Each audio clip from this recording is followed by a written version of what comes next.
There are mixed reactions from stakeholders over the hosting of Juve in Scarborough. This as stakeholders were engaged in a recent meeting with the Tobago Carnival Planning Committee. More in this report from Kandace Jackson.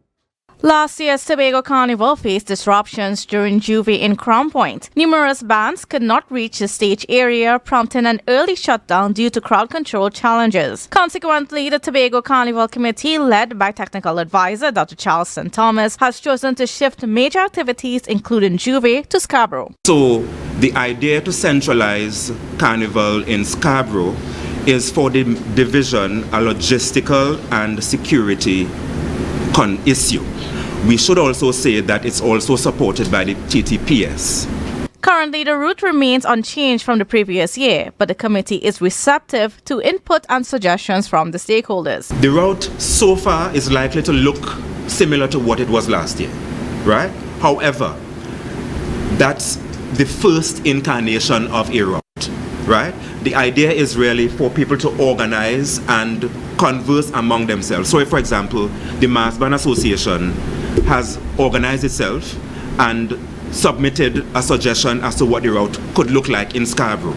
Nonetheless, attendees at the meeting expressed dissatisfaction with relocating Juve to Scarborough from Crown Point. However, Dr. Thomas clarified that this had been proposed in earlier consultations. The mass bands we consulted with in our first set of consultations were unanimously in agreement with the centralization of Carnival in Scarborough, and Telecruise were that meeting.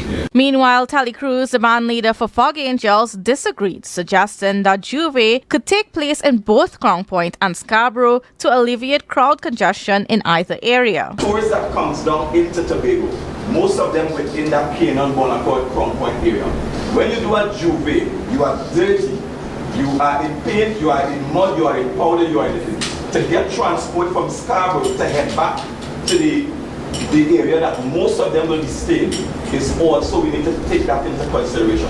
Despite the objections, the decision remains firm. Dr. Thomas clarified that for the second edition of Tobago Carnival, the committee is prepared to observe the outcome of centralizing activities in Scarborough. If challenges arise, they are open to exploring alternative options for 2024.